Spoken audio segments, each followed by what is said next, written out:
we are actually one piece away from calling construction complete. I have to trim the other tow cable here and get it hooked up. There's Minecraft going on in the background if you're wondering what that sound is. I believe a zombie just got dissolved by lava. So, finally got all of our lower road wheel suspension and everything else for the tracks put in. And once, I mean, listen, I highly recommend if you're building this at home, you do the opposite of what I did. You do your idlers on top first, because they're a little tricky to get in past the road wheels if you've already got the road wheels in. But we've got them all in there, and we'll get to filtering and weathering them and all that stuff. The important part is we got the hull underneath all weathered up, but they're done. Actually, I lied. There's one more part. There are little teeny tiny handles to these storage bins that need to be put on, and I have intentionally been putting them on because you almost need a microscope, where a lot of other companies would just mold them in to right here, where other companies would just mold them on. It's nice you have the detail here of the handles, but they are a real challenge, and I'll tell you, a few of them almost got away from me, popping out of the tweezers. There's some very fragile parts here too. It's very brittle plastic, and these brush guards on the headlights, this one is pieced together from what didn't just snap as I was trying to put it together. So this is not the original 100% accurate shape of this brush guard here. I had to piece that together from what I could, and it broke twice. This one broke. Super fragile little parts. Very nice detail and accurate, but again, super fragile little parts you got to be careful of. So I have to do a little bit more shaping there to just get it to look a little rounder, but just about finished on the hull, and then we can move to get the hull painted. And then I had just said in the Sherman video when I was talking about detailing, and if you haven't seen the Sherman video, which is just kind of a walkthrough of how I did the weathering on it and everything, you should check it out. I'll probably make it an end screen at the end of this video so you can check it out. I am going to do some color modulation on this one, because we can't rely on weathering itself to give it its age and its life. This would not have been a heavily weathered vehicle. It would have really only seen age on the range and in testing. So we will, we'll give it a little bit of a different process. So I'll have to pick out some colors. Taking my time, some frustrating stuff going on, but it is building into a very nice kit and a pretty unique one, in American tank history. Look at this. We have a completely green, finally assembled model. Now these little latches, those little handles, I lost 4 of them. They jump, they move. I don't know how I'm going to hide that. Honestly, that happened. I'm loving this model kit. I'm loving the experience, but the tiny little details that they have are, some of them are just ridiculous. We already talked about it with the 50 cal. But I have everything primed and painted in OD green. If we can get it to focus on this. So the spare tracks I have painted, and then I've painted the brackets. So these things will mount once I'm done with the full painting right on up here. And after that's done, I'm going to give a drop of glue to anchor down the steel cables to make them, because they're heavy. They'd be dripping, they'd be not dripping, hanging down a little bit.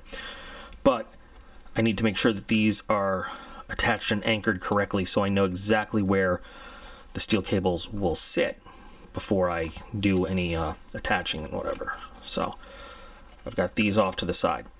So I'm going to do a little bit of green modulation here, and I'm not using a set or anything. I'm just basically going to use some colors I already have in very light coats and possibly lighten up a little color myself. Interesting, you may not know, OD is actually, Olive Drab is not a green color. It looks green, it can fit into green, but really you mix black and yellow and you get Olive Drab, which is why it's a hard color to mix using, you can't mix it with like any combination of blue and greens. It's weird. So the best way to do this, unless you have one of those cool modulation sets, is to just take the base color and add yellow to lighten it up, or like a dark brown to darken it. Now I'm not going to do that, even though I just said that. I'm just going to use a little bit of a forest green in some darker recessed areas, and I probably will have to lighten it up a little bit with a dark yellow color for my highlighted areas. But I'm going to just spray a little bit of this darker green in some of the recesses, just to give a little bit of almost like post shading, you know what I mean? Want to be very careful though with it, very low pressure there. And then I'll mix up a combination of the Vallejo OD Green Primer, which is what this is, and do my highlighting areas, you know, as we go. So a little time with the airbrush, and well, a lot of improvement in terms of giving it a little bit more depth and a little bit more detail. I didn't use one of those fancy modulation sets or anything. It's just 3 colors basically, the base color, and then I mixed up my own colors as I went along. So for the darker color, it's just this US Forest Green. That's it. Just to give it, you know, those little low lights, a little bit of the shadow look.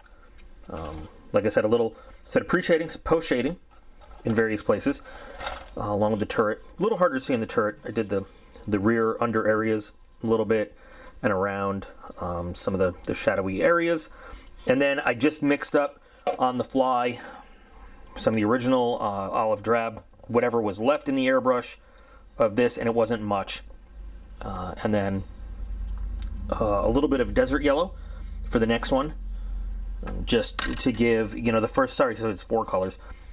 A little bit, the first step of the highlights, and you can kind of see a little bit of the difference. I don't know if you can see the steps, but I did just kind of some basic highlighting with that, and then I added some synchromate yellow to it until I really liked the lightened look of it as like a 4th kind of final lightened color, and gave it a little spray there along some of the other edges and center of panels and everything. Bottom of the cannon there is pretty much original OD, and then you can see sort of the steps in panels like this where I just did a little bit of the outside and then a little bit of the inside with one highlight, and then a little bit less of the inside with another highlight, just to, you know, like I said, give it some depth and everything. So attached those spare tracks, so now I can kind of get those to lay down where I want them to make them look a little weighted.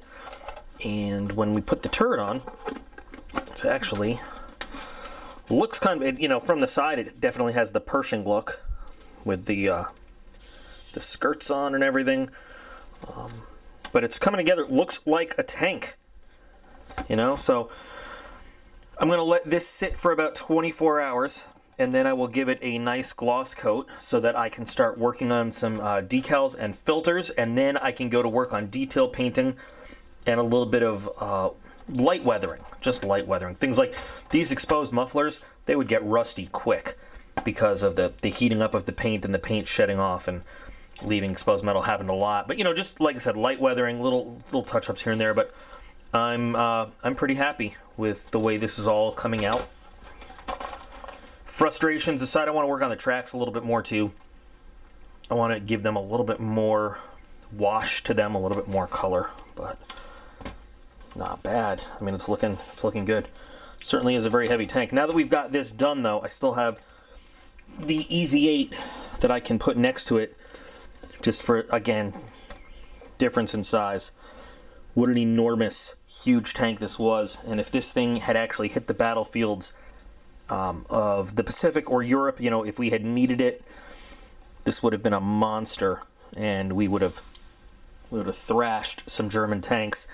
If it had actually been produced and it went up against the T34 and the other later model Russian tanks in Korea, I think it would have killed them. It would have been awesome. So let's just let this sit overnight now, and then we'll get ready for the next steps.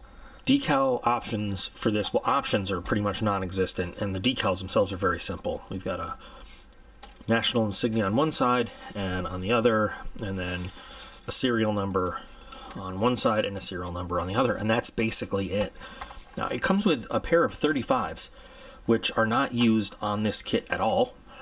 I'm not sure if it's just a generic decal assortment that goes with, you know, all of these sort of super heavies. If it goes with a Pershing kit as well, or what, I don't know, but there they are. So I put the decals on, and then I brushed a little bit more gauzy over them, just so that they'd be protected. And I'm going to use this right here as a just kind of a quick, easy filter for basically everything. I'm just going to give a very light brush coat of the Anthonian camo shade on all of the OD before we get to the rest of detail painting, and then a little bit of light weathering on this, except for the wheels down here. I'm actually going to use a little Nuln oil, but basically on the skirts, the hull, and the turret, I'm going to filter it with the Anthonian camo shade, which worked really, really well on the last Sherman I did. So,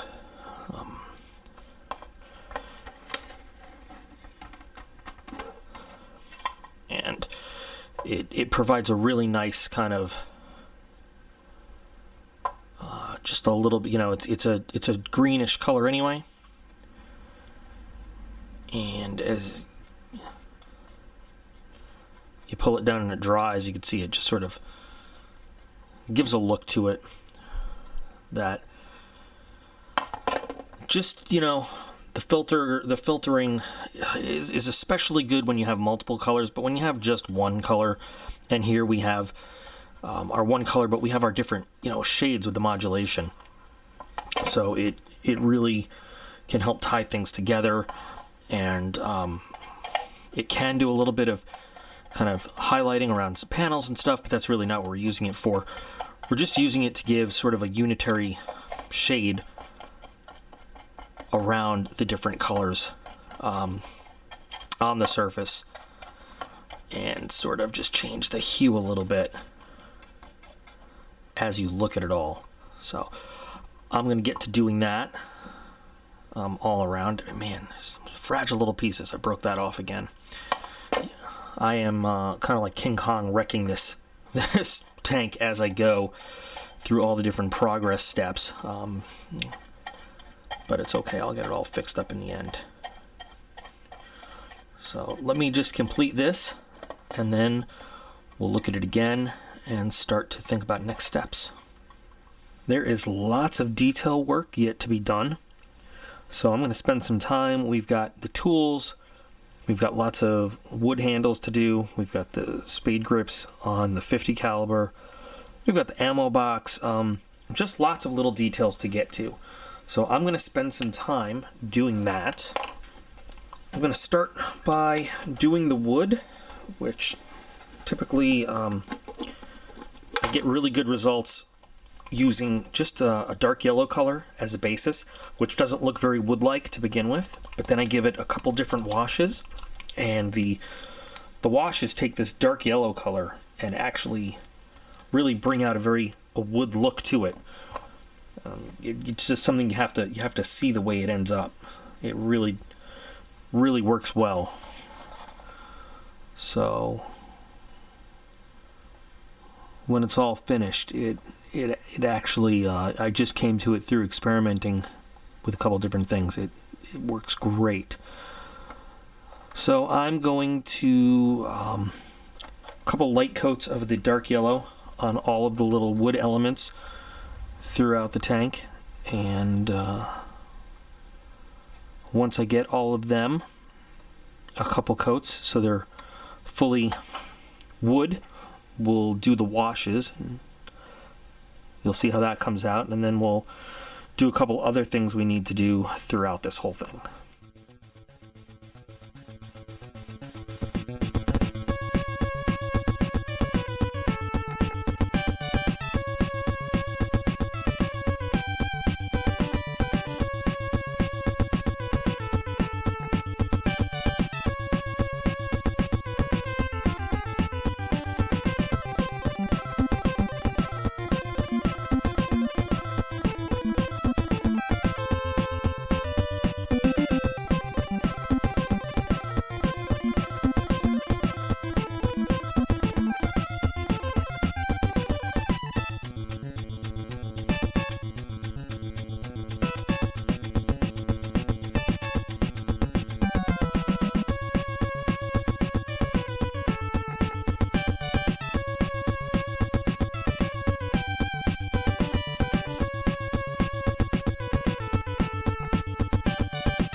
rolling along with some more finishing and weathering, you now can see the wood effect all finished, and I think it's pretty good.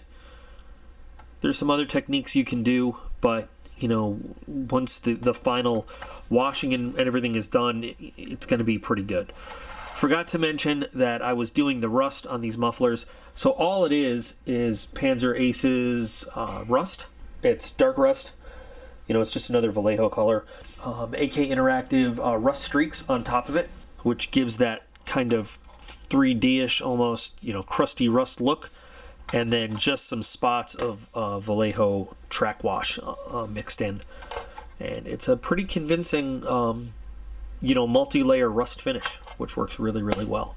Added to that, just a little bit of ammo of MIG gunmetal pigments put on with a little rubber brush in certain areas.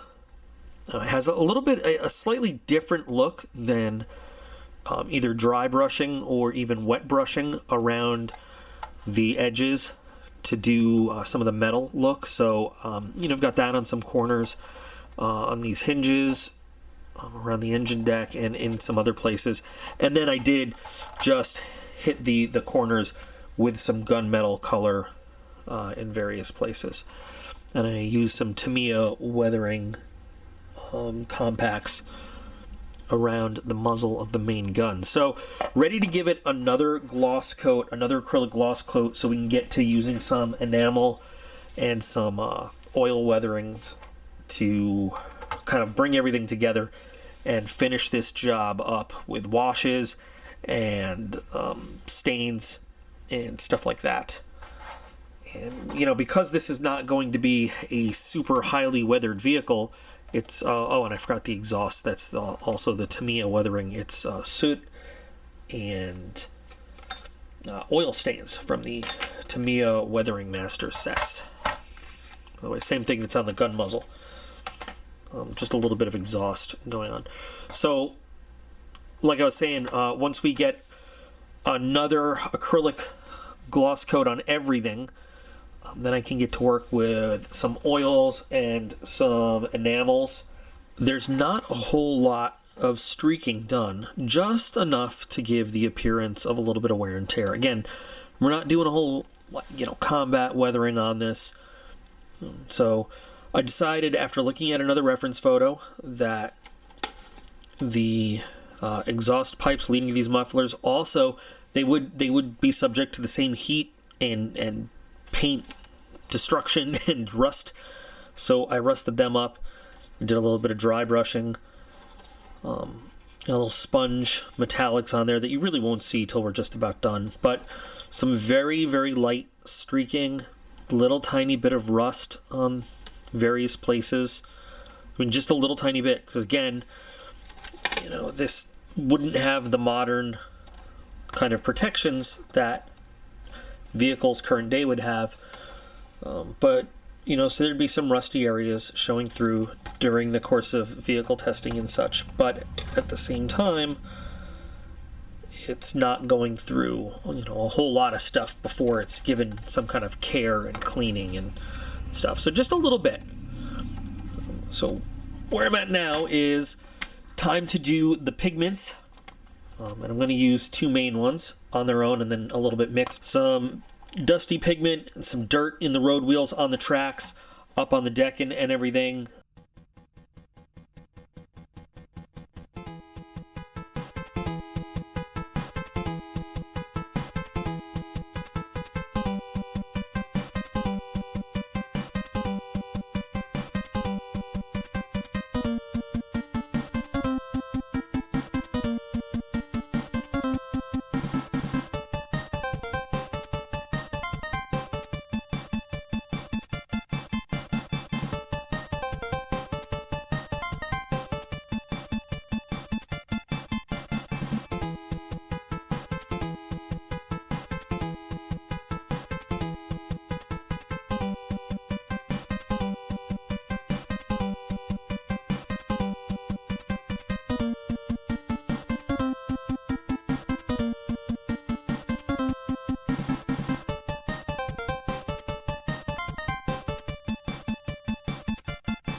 With all the pigment work pretty much done, and with my brown wash kind of settled in, and I'm pretty happy with the pigment work to give it, you know, some 3D depth there. What I want to do now is to just give a dirty, dusty coating to everything. So I'm going to rely on pastels for that, because the pastels can give a really good dirt coating, dirty coating, and kind of stick to the tank a little bit without the need for any kind of pigment fixer, without the need for without it getting chunky at all, we'll say. And it's a really good way to get the wheels kind of dusty and all that stuff around the rubber. So the easiest way to do that, and the way I always do that, is just I've got some 120 grit sandpaper here, and I'll just pick the colors I want and mix them up a little bit and try to make them match the pigments a little. And one day I'm going to experiment and see if using the pigment fixer with these ground up pastels will work. I'm not sure. I've never tried. I've wondered. I'm going to give it a little there, and then a little bit of lighter. I don't know what these actual colors are, to tell you the truth. I think this matches a little bit to the light umber.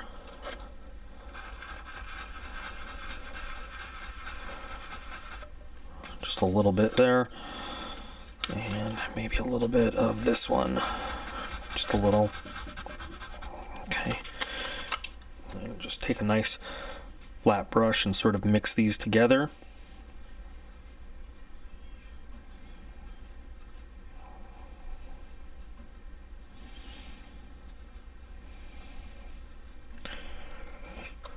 And when you load it up on the brush, you can very easily just sort of top off whatever you want with the dust. Now you got to remember, you got to seal this in with something, and we're going to seal it in with the Overcoat, because if you don't, your bare fingers will take this stuff off.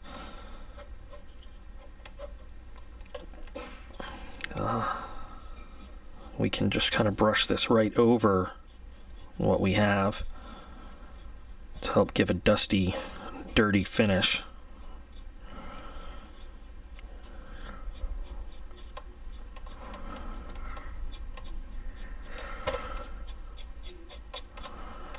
And if there's more than you want there, you can, like I said, your finger will take it off. You just use your finger a little bit. You can also wet a Q-tip or something, but I want this to represent some, dried dirt that's kind of caked on around the tank, so.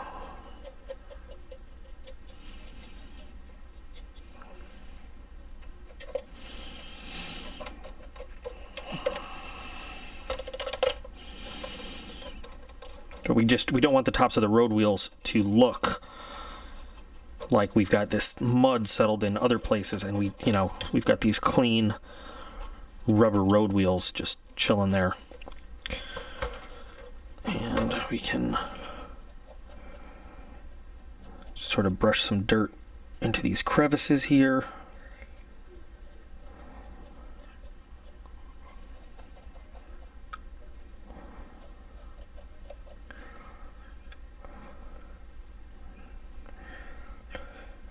You can kind of just cake it wherever you want.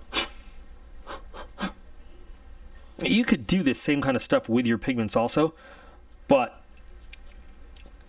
this is a lot cheaper than the pigments, and I like to use the pigments specifically for when I'm going to build dirt up, not just have it kind of sit on the surface. And this gives that just dirty, dusty layer on top. So weathering, final steps prior to the matte varnish, and this is what we're going to use. It's just about done. We just got to wait for this panel liner to dry inside of these grates here. This stuff is awesome. It dries very matte, very dull.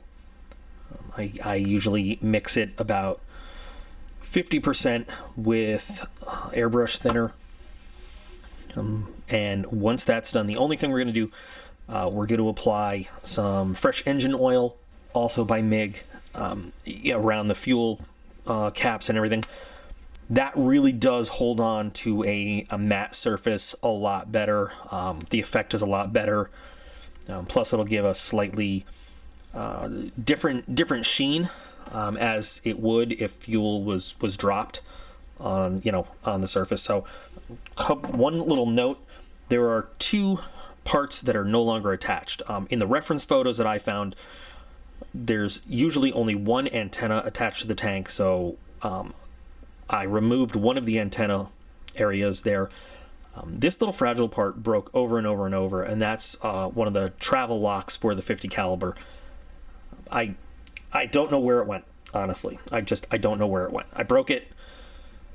There are some very small, the plastic on this kit is very brittle, some very small parts. I'm normally not such a bull in a china shop when it comes to stuff like that, but it happened. So if I ever find it, I'll reattach it. In the meantime, I just gave a couple little spots of OD green, fresh OD green, just to cover it up. Hopefully I'll find the part and reattach it. I don't know. With the matte finish, dry, cured, and really matte, looks really good. What we're going to do now is apply the fresh engine oil, and might do better to get a slightly larger brush. Let's get a little bit more at a time, and we're going to do this in a couple different coats, with thinning down in between those coats, so that we can kind of get the impression of some older stains layered on top, and you know, we'll continuously dilute this more and more as we go. Give another drop of thinner. That looks good.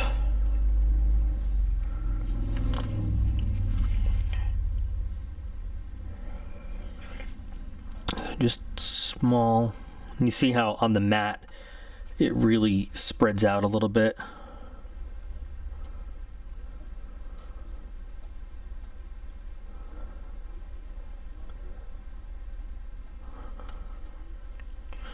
Which on the glossy surface it wouldn't do this as well for us. So this helps. And if you look at the texturing on the surface, it really does give that impression of actual spilled oil that's had some time on the surface.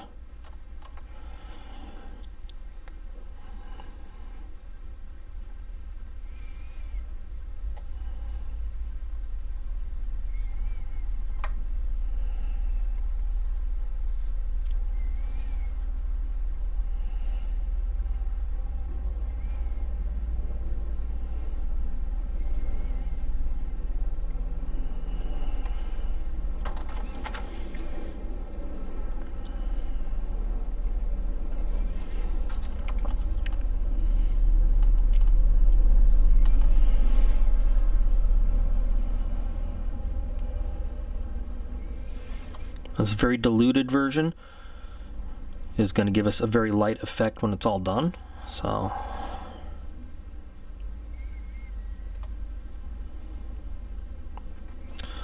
put that on.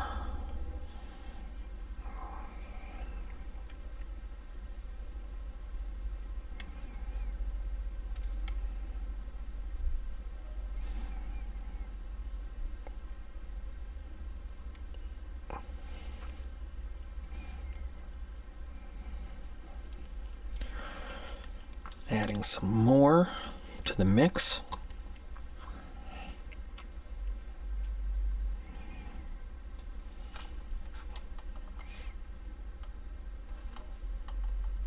I'm going to get some in around the fuel cap.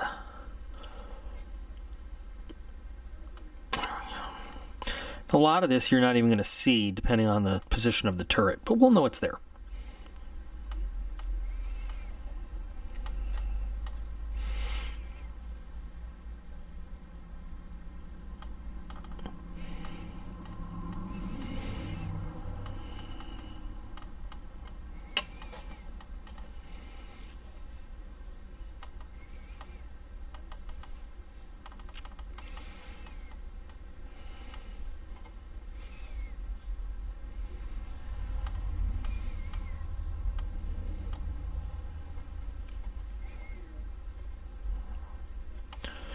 Just a little bit on top. There we go. We're going to give that a little bit to dry.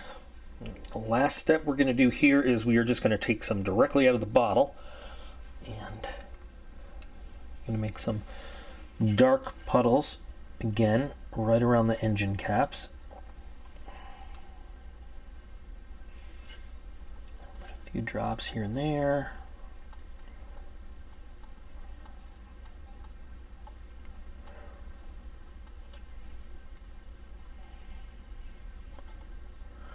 It's weird, as I'm doing this, I guess my mind is thinking back to actual time in armor, in vehicles, and I can smell diesel. I can actually smell diesel fuel as I'm putting these drips and drops.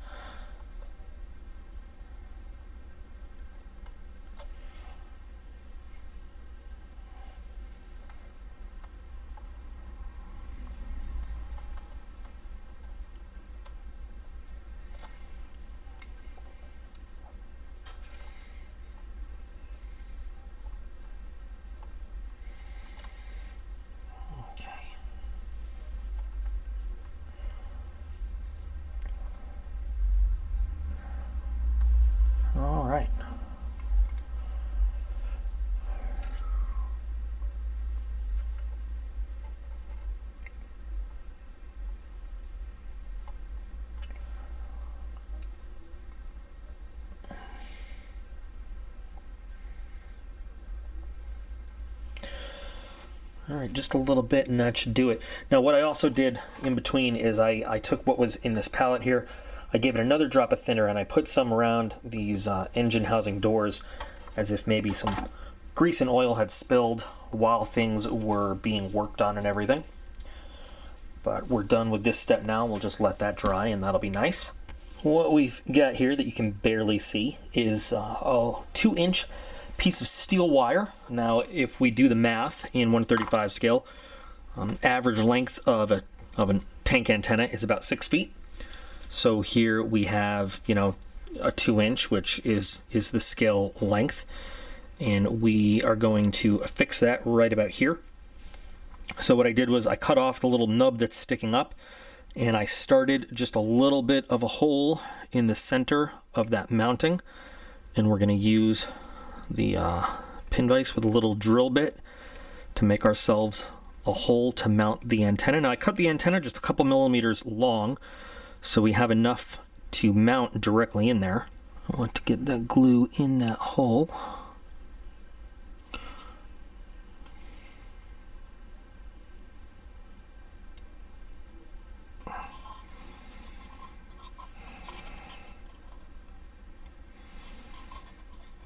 Without fail, the first thing that's going to break on a model tank is going to be that antenna. If something is going to break, it's going to be that antenna.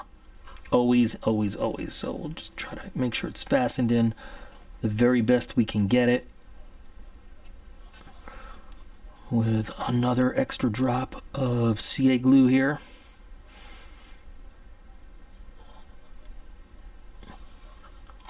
Gave the antenna and the mounting a quick coat of US dark green. Now the fun part, we get to finally unmask these viewports that were masked however long ago before we painted. So I'll just get the masking fluid off of these real quick. Finally finished, and this is a mean looking vehicle, I have to say. I'm happy with it. There were some mistakes that were made that I probably wouldn't make if I was doing it again, but it is what it is at this point. I'm really happy with the overall look of the whole thing. Great detail all over from this kit. It looks fabulous. It is a very different model, you know, than you would find in a lot of places. It's huge, hard to get the whole thing in frame. Final weathering options that went into it, I think, are right on.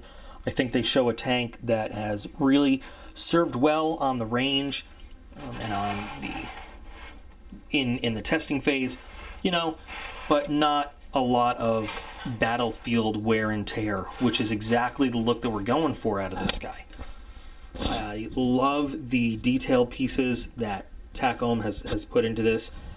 Again, I think some of the sub-assemblies are more complicated than they need to be. You know, you get a very detailed,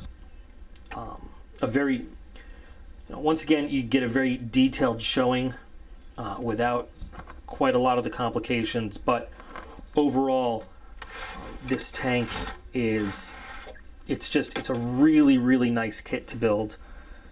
It looks really, really great when it's finished. It's one that you aren't likely to find in other places. I don't think I've seen another kit of this particular vehicle from anyone else out there.